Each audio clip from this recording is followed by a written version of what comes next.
Before starting about the details of generative AI and the large language model, let me give you my introduction. My name is Dr. Ayan Debnath and you are watching AD Academy. I am an alumni of IIT Delhi and I have 9+ years of experience in the field of data science, AI, machine learning, deep learning. Now let's jump into the details of the large language model in this video. So let's start. The word large in large language model means language model has been trained with trillions and trillions of data. Language model का मतलब होता है आपके पास एक AI model है and उस model को आपने बहुत सारा इनपुट दिया है with respect to text and it is generating text.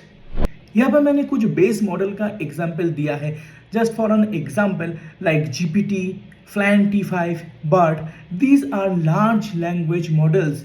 ये सारे models this has been trained with lots and ample amount of data. GPT has been trained by OpenAI, BARD has been trained by Google.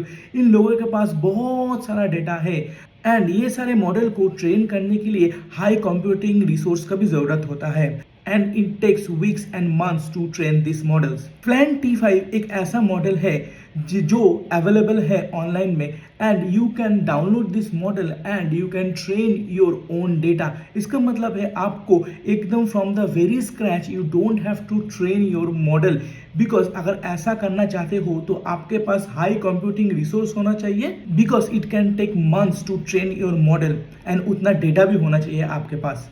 ये जो base model है इसका high numbers of parameters होता है.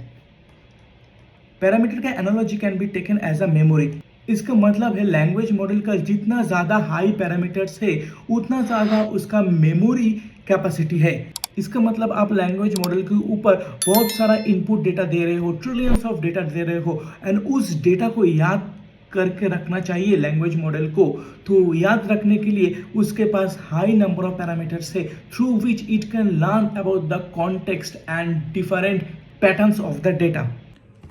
तो अभी तक क्या हम लोग को समझ में आया है दैट लार्ज लैंग्वेज मॉडल को ट्रेन करने के लिए ह्यूज अमाउंट ऑफ डेटा चाहिए and once it has been train तो क्या करना होगा. नेचुरल लैंग्वेज मॉडल को आप ले सकते हो which can be open source. इसका मतलब है आपको स्क्रैच से मॉडल बिल्ड करने का ज़रूरत नहीं है.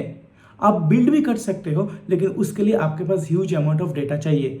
तो ओपन सोर्स से लार्ज लैंग्वेज मॉडल को आपने ले लिया, उसके बाद आप उसको थोड़ा फाइन ट्यून कर सकते हो with respect to with your input data. See you in my next video जहाँ पे हम लोग और डीपली बात करेंगे अबाउट LLM.